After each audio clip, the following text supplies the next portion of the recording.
Well, good evening or good night or good afternoon or good morning, depending on where you are around the world. This is a demo lesson that I will give starting at 8 a.m. local time, Filipino time, on June the 18th, 2018, at one of the many international schools of Metro Manila. And the topic is Mesoamerica. Well, the second half of this word or term already gives away the location. It must be on what hemisphere? Western or Eastern? Well, obviously Western, because all the Americans are located on the Western Hemisphere. We here in the Philippines are located on the Eastern Hemisphere. Separating us from the Western Hemisphere, the Americas, is the vast Pacific Ocean. Mesoamerica is located roughly between North America and South America.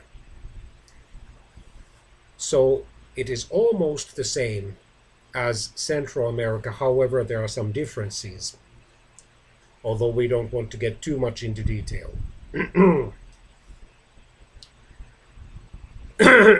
Sorry. Meso in the Greek language means middle. So Mesoamerica contains at least parts of the following Central American countries: Mexico, Belize, Honduras, Guatemala, El Salvador, Nicaragua, and Costa Rica.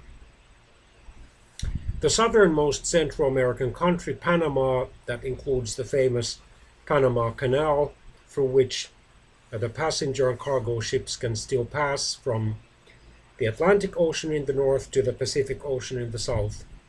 That falls under or outside Mesoamerica. So do the many or several Caribbean islands, states or countries, from the Bahamas and the Barbados, or Barbados in the north, to Trinidad and Tobago in the south. And South America, of course, is also entirely outside Mesoamerica, from Colombia and Venezuela in the north to Chile and Argentina in the south. So why is this region of the world so important?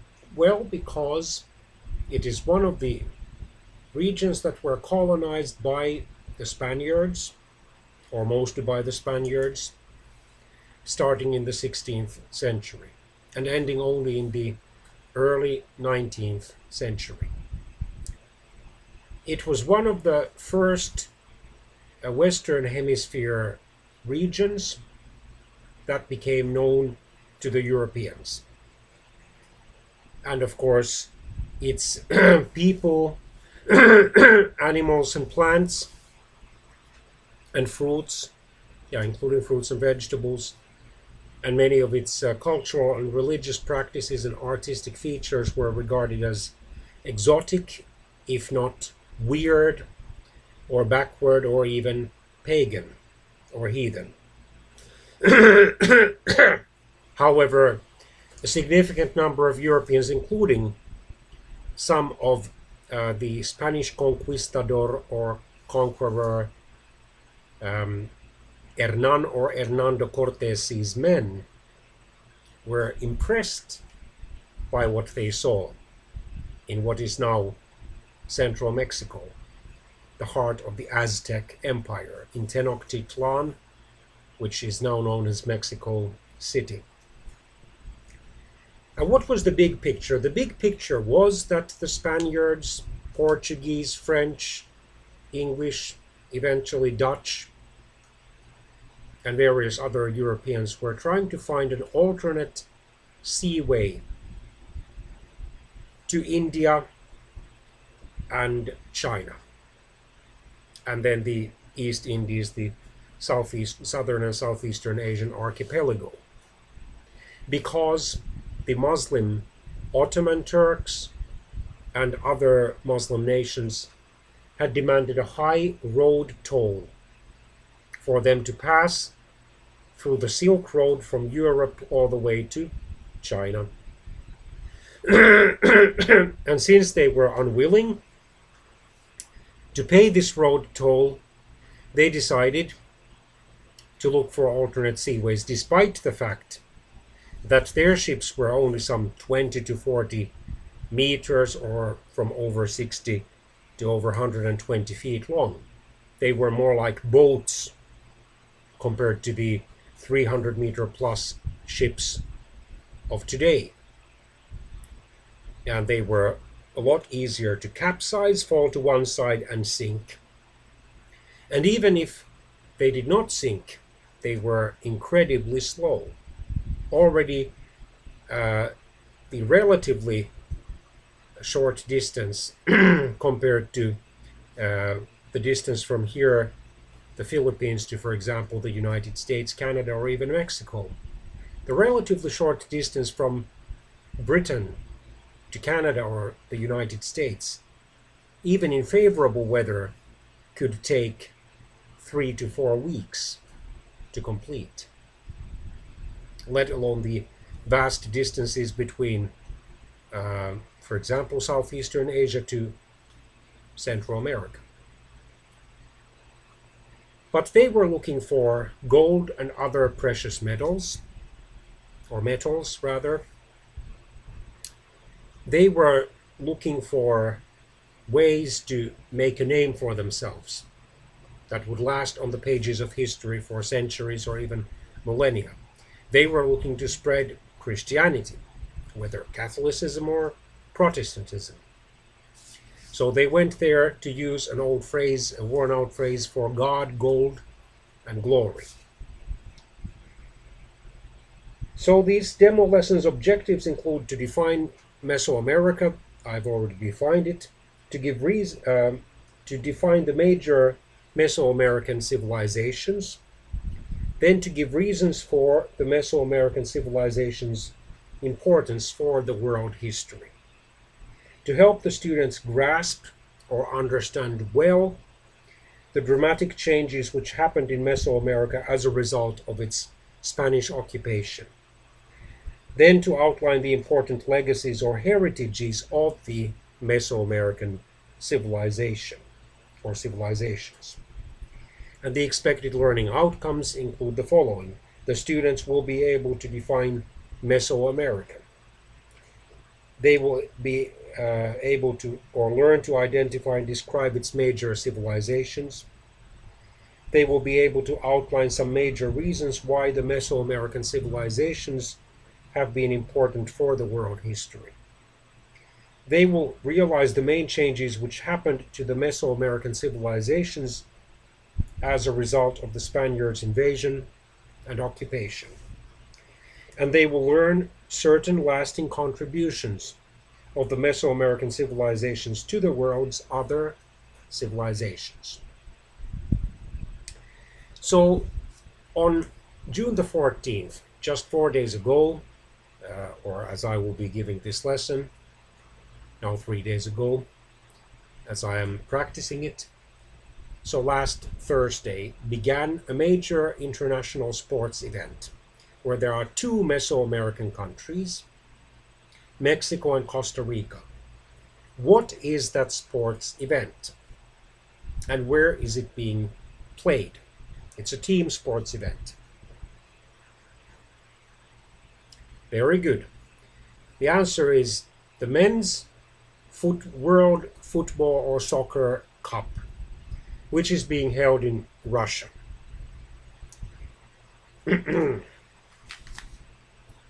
So,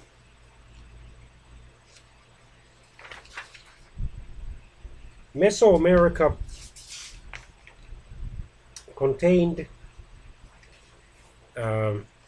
several civilizations, including, of course, the Aztecs and Mayas, the Olmecs,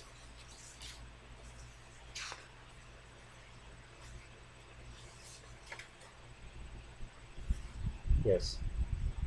The Zapotecs and the Toltecs.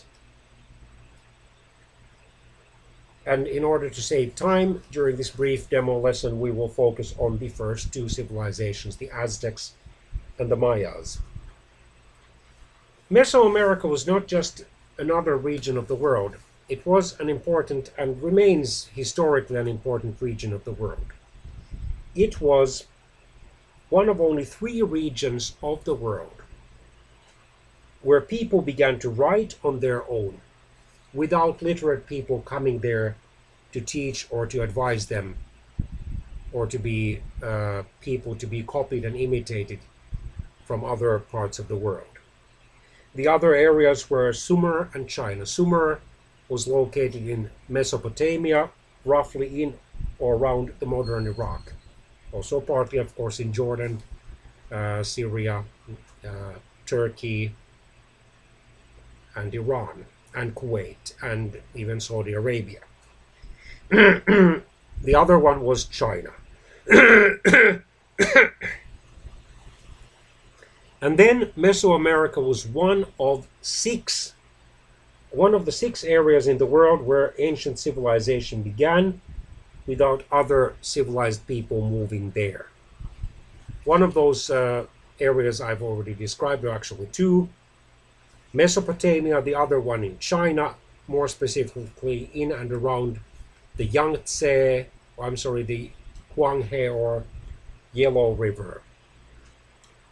And then in Norte Chico, in northern Peru, that is near the western coast of South America. In the Fertile Crescent, in Mesopotamia and ancient Egypt, so in Western Asia, or parts of Western Asia, and in northeastern Africa. On the Indo-Gangetic plain comes from the Indus and Ganges rivers, so in Pakistan and India.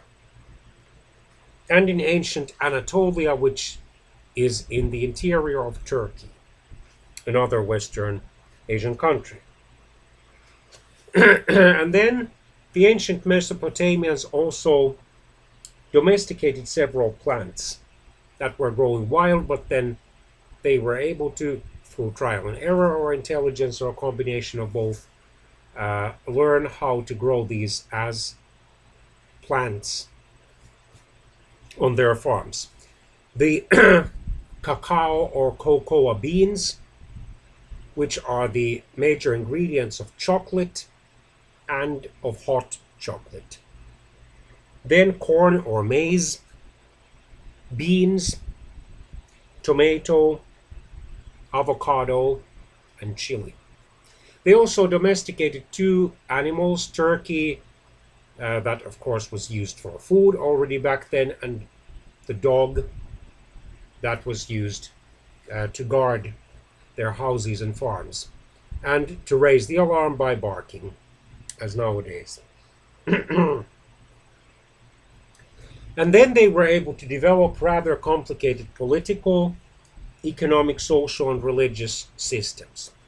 And then they had remarkably cleverly designed calendars and buildings such as temples. So those are the major importances of the ancient Mesoamerican civilizations. But of course we are not yet finished.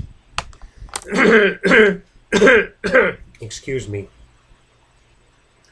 So what can we conclude from the above observations about the historical importance of the ancient Mesoamerican civilizations? Well, one, of course, was that they were rather intelligent people. Another one, rather adaptable people. Third one, rather creative people. People who wanted to and could learn important life skills and features of civilization. So let's get to these 2 peoples, the Aztecs and the Mayas, or the Maya. The Aztecs were people, actually a combination of several different tribes and ethnic groups who lived in what is now central Mexico, including Mexico City, Mexico's current capital. Their civilization lasted from about 1300 to 1521 of the Common Era or Anno Domini. Similarly to ancient Greece, they formed city-states, but in 1427, three of those city-states that actually included quite vast areas of what is now central Mexico united in a kind of confederation or empire ruled by the Aztec emperor. And there were several emperors during those 94 years when the United Aztec Empire lasted. The emperors actually were not autocrats.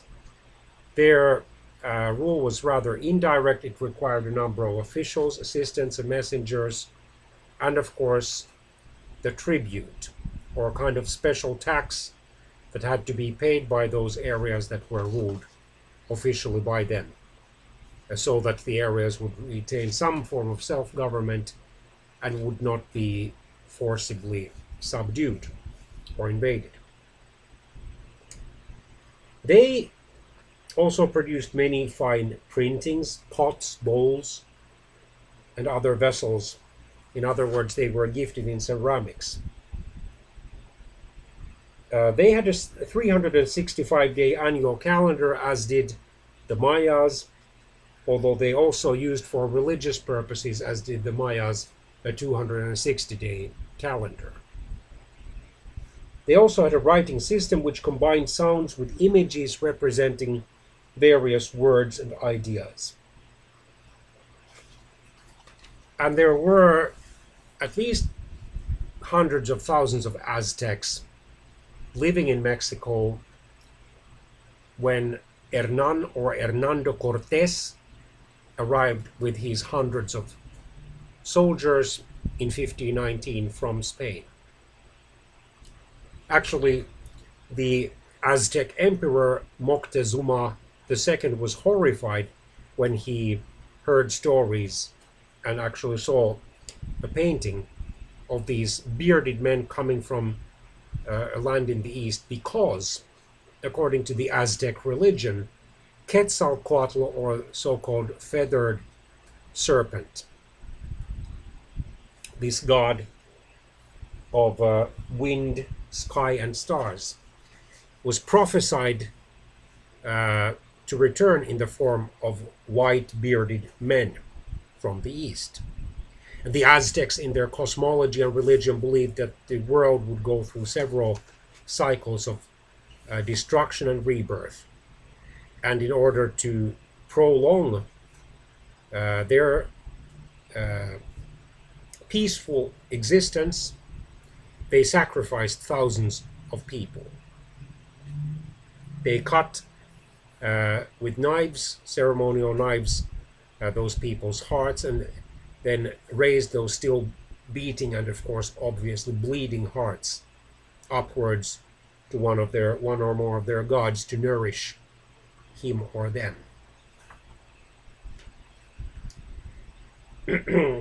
They were known as brave warriors. However, their huge armies, sadly for them, proved in the end not a sufficiently strong match for Cortés's small army, although Cortés had eventually up to 200,000 allies. He used the divide and conquer tactics.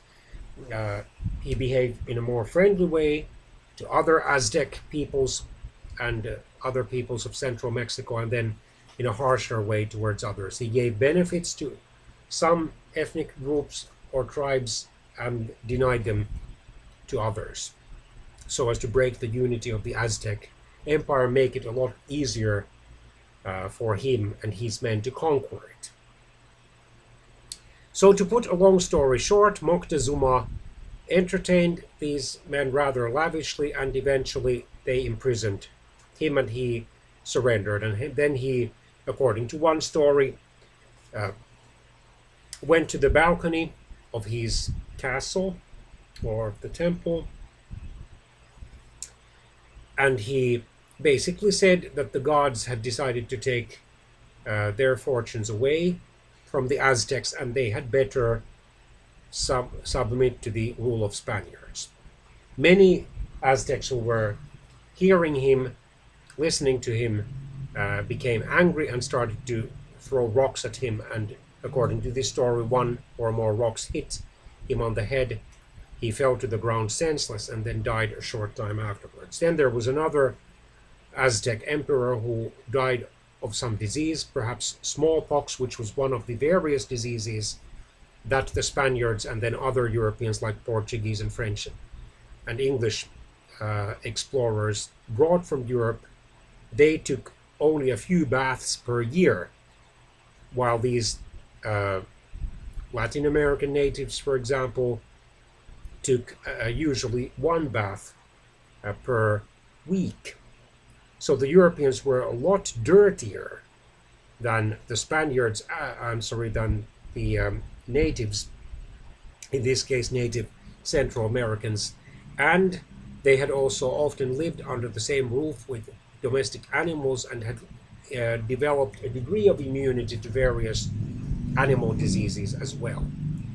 But since these diseases did not exist on the Western Hemisphere, therefore huge numbers of natives perished in Central America and South America, eventually in North America, and greatly helped and speeded up the conquest of these continents by the Europeans. So also they lacked firearms, which the Europeans already had, and they lacked horses, which the Europeans introduced to the Western Hemisphere. The Aztecs had a hierarchical society organized into several social classes, with the nobles or aristocrats on top, the warriors, artisans, traders, and then peasants or farmers. And of course there were slaves who were outside these classes. The Aztec women had more rights than, for example, the Maya women. They could own property and work even outside their homes, although they were expected to work mainly at their homes. So they could be also low-class merchants, midwives, doctors, and even priests.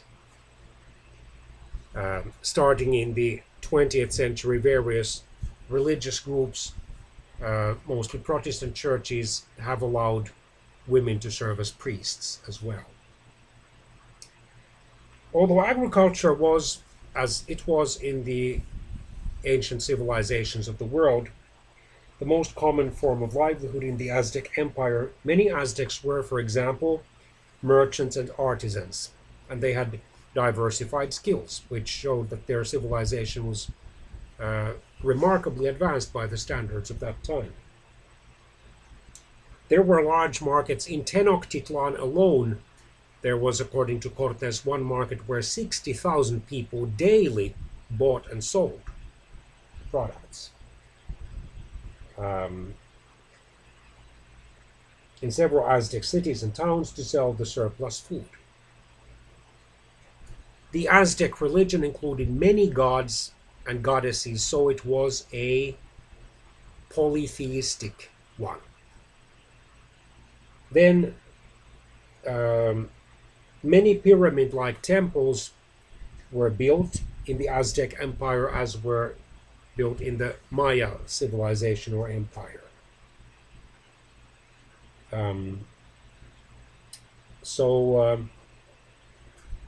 Moctezuma II was killed because he had surrendered to the Spaniards in case he was killed by his own people. And then the last Aztec emperor, Cuauhtemoc, was deposed in 1521 when the Spaniards officially conquered the Aztec Empire, and then allegedly because, or supposedly because, he had plotted to rebel against them, he was tortured to death in 1525. So who were the Mayas? They were, like the Aztecs, a group of different tribes and ethnic groups who lived largely in the Yucatan Peninsula and in areas to the south towards the Pacific Ocean. In other words, their civilization existed in what are now called southeastern Mexico, Guatemala, Belize, western Honduras, and western El Salvador. Their civilization was an old one, starting to develop already over 4,000 years ago. However, their classical period, where their civilization was at its peak, lasted from about 250 to the 9th century AD of the Common Era. They developed a full hieroglyphic alphabet, so in that aspect they were more advanced than the Aztecs.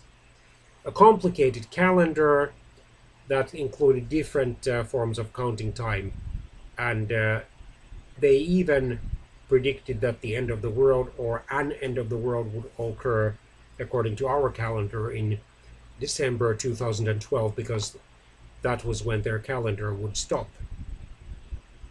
and an astronomical system. And they were able to calculate the length of the day just about precisely. 365 days and then some 6 hours.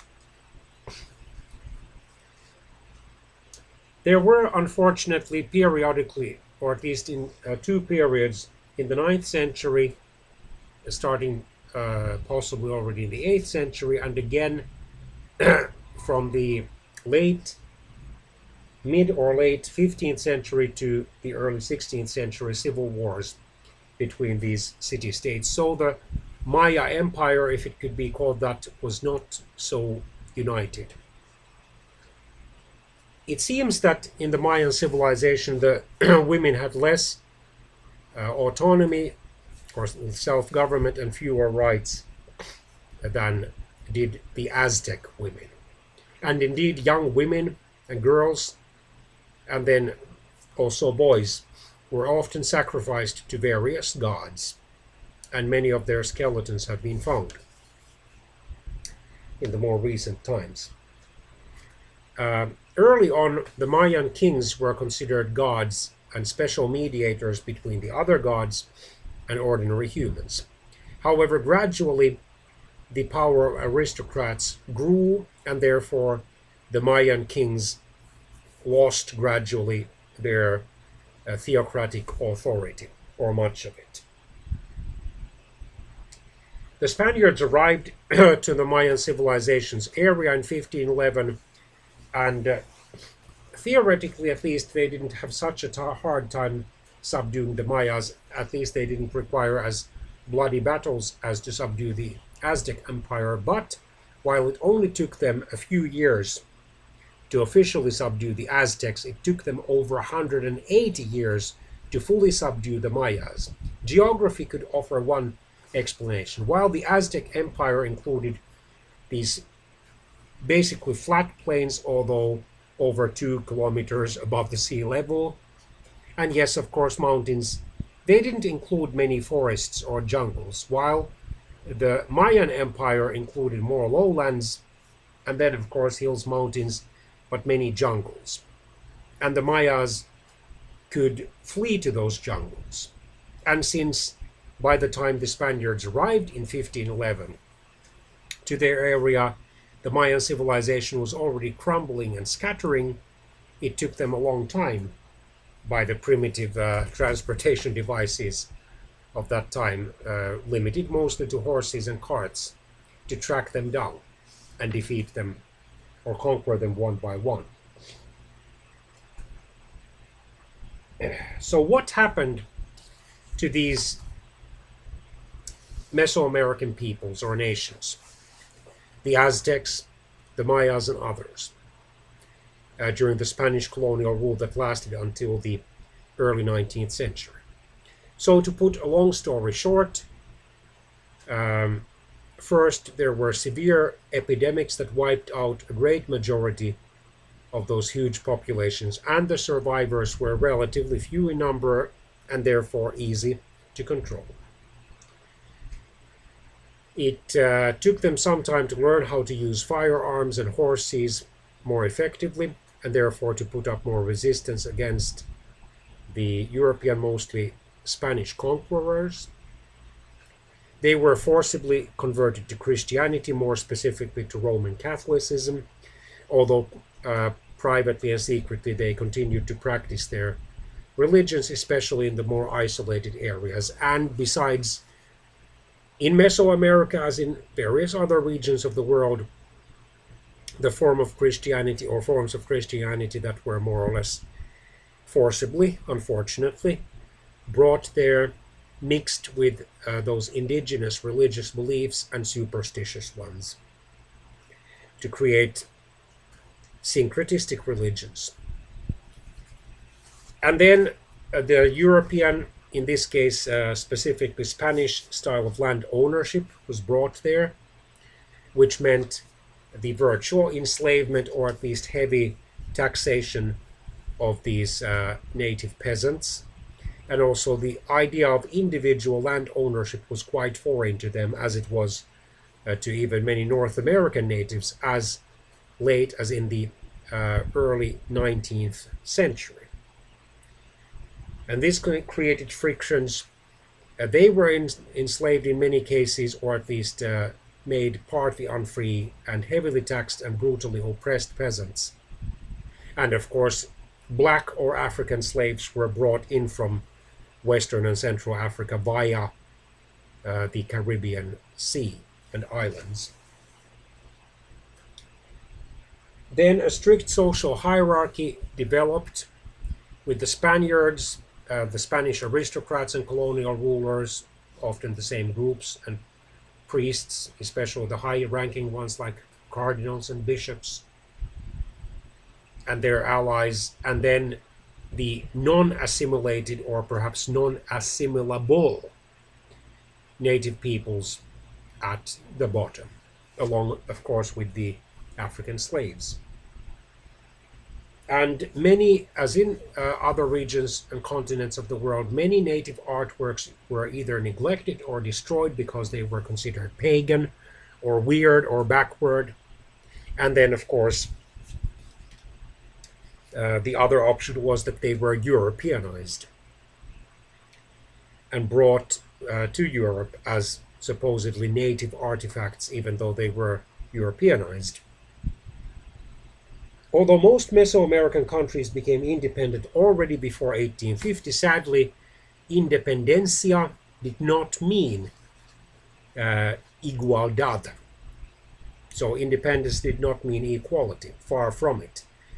The Spanish and Spanish-born or Spanish-influenced hierarchies, social hierarchies, were replaced by the mestizo hierarchy. Mestizos were in this case descendants of Spaniards and natives.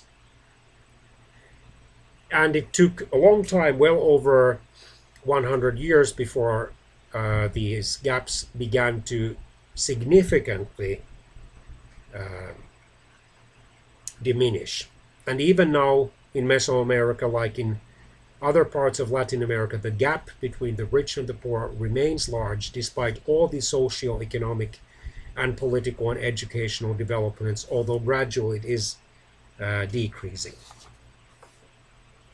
So this is one of the sad legacies of the Spanish conquest.